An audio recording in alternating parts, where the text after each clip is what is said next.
김대중은 간첩입니까? 북한이 간첩입니다. 간첩도 더 무서운 민족 반역자입니다. 국민이 이걸 알아야 돼요. 전직 CIA 요원 마이클 리가 국민들이 몰랐던 김대중의 충격적인 실체를 폭로해버리는데, 김대중이는 맞들고 박정희 대통령은 총으로 쏴 죽이고, 내가 김대중이 이렇게 국민들은 막연하게 김대중을 빨갱이라고 하면 그 정도로 말했지 얼마나 지독한 빨갱이를 국민들이 몰라요. 그렇게 호남에서는 김대중이 왕이야. 김대중이 대통령이 취임 이후로 대한민국의 안기부 국정원은 대한민국의 정부기관이 아닙니다. 북한 대남 공작의 남조선 연락사 완전히 간첩들이 우글거리는 조직이 돼버렸습니다. 예. 안기부의 대공요원 581명, 경찰 산하의 대공요원 2,500명, 공안검사 40명 전부 해고를 시킵니다. 그리고 안기부 직원 300명 또 추가로 해고를 시킵니다. 대한민국 국가정보를 다루는 안기부는 완전히 마비시켜버립니다. 안기부를 국정원으로 이름을 바꿉니다. 그때부터 국민은 김대중이가 빨갱이라는 걸 알고 있었는데도 정부가 그걸 다 막아버리고, 김대중은 북한의 경제가 바닥을 쳐서 도저히 살아날 길이 없으니까 김정일이가 잔꾀를 벌여요. 남조선에서 돈을 좀 빨아먹자. 김대중이를 부르지 않고 김대중이 측근을 불렀죠. 그래서 김경재가 북한에 갑니다. 하니까 김정일이가 광주 5.18 사태는 김일성, 김대중의 합동작전으로 자행했는데 우리가 입을 막을 테니까 경제원 좀 해라. 얼마? 5억 불을 해라. 그런데 김경재가 돌아와서 김대중한테 김정일이가 5억 불을 요구합니다. 이렇게 큰 소액을 간에다가 돈을 보낸다는 것은 아주 위험한 일입니다. 하지 않는 게 좋겠습니다. 그러니까 김대중이가 그걸 안 하면 자기는 큰일 났거든. 만약에 김정일이가 떠들어대면 온 세상이 다 알게 되면 자기는 골로 가야 돼. 그러니까 자기 살기 위해서 김경재를 토사구팽해서 잘라내버렸다. 근데 최근에 그것이 발표돼가지고 마이클 리가 주장하는 진실이 확실해졌어. 빼도 박도 못하는 얘기야, 이거다. 북한이 개입하지 않은 것이 하나도 없습니다. 42년을 미국 정보기관에서 북한 관련 정보 업무 담당했던 마이클 리가 5.18에 대해서 직격합니다. 국민들이 이걸 알아야 됩니다. 특히 젊은 사람들이 이걸 알아야 됩니다. 대한민국 건국 이래에 대한민국에 발생했던 모든 국가 안보 사항은 북한이 개입하지 않은 것이 하나도 없습니다. 그 정도입니까? 전부 북한이 개입한 겁니다. 대한민국의 모든 좌파 세력, 빨치산 출신들, 간첩들을 전부 민주투사로 둔갑을 해서 보상금을 줬습니다. 3,500원.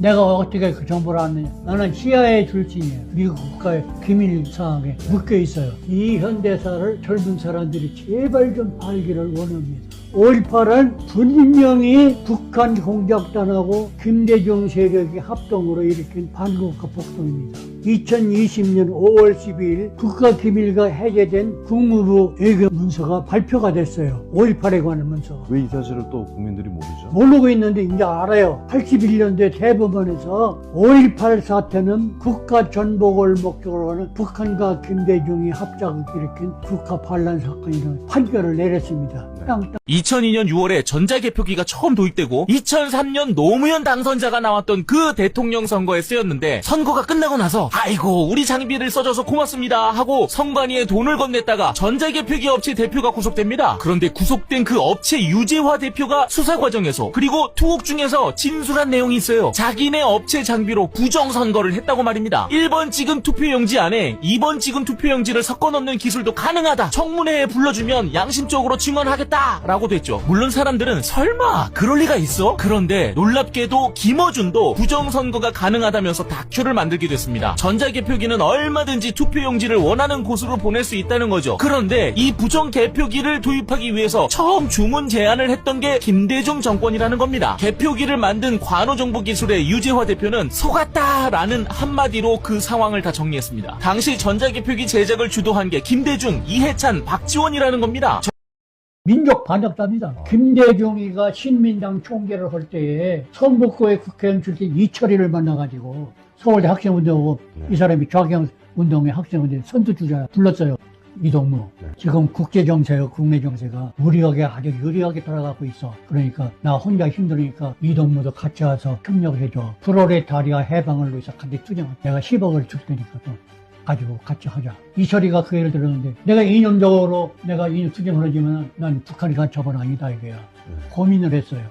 그 얘기를 한국의 미국 대사관에 정무관으로 있고 한미 안보 협력 조정관을 했습니다. 내가 그 얘기를 들은 거예요.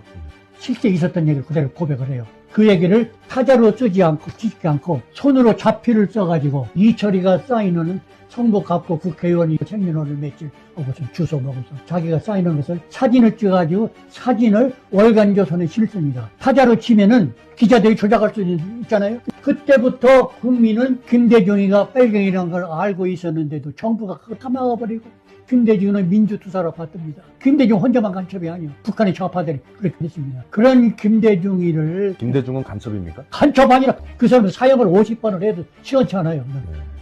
절대로 민주투사가 아닙니다. 북한 간첩입니다. 좋아요와 구독을 눌러주시면 진실이 널리 공유됩니다. 너무도 괴상한 김대중 조카 사건. 김대중이 진정한 민주화 투사였는지 아니면 대중선동과 국론 분열을 부추긴 선동가였는지는 한국 정치사에서 늘 논란이 되어 왔습니다. 그리고 이 논란을 비춰볼 기이한 사건이 하나 있습니다. 과거 1971년 1월 27일 마포구 동교동의 어느 한 주택에서 폭탄이 터졌습니다.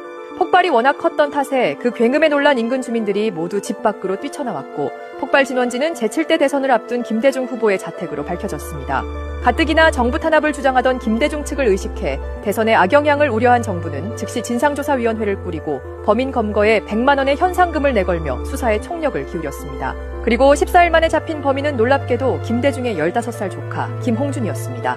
검찰은 이 폭발 사건이 정치 테러를 가장해 여론을 혼란에 빠뜨릴 의도가 있었다고 보고 배후를 밝히기 위해 김홍준에 대한 구속영장을 신청했으나 배후를 밝혀야 한다던 신민당은 곧바로 이를 인권유린이라 규탄했고 결국 수사는 종결되어 이 기이한 사건은 잊혀진 채 오늘날까지 미제로 남았습니다.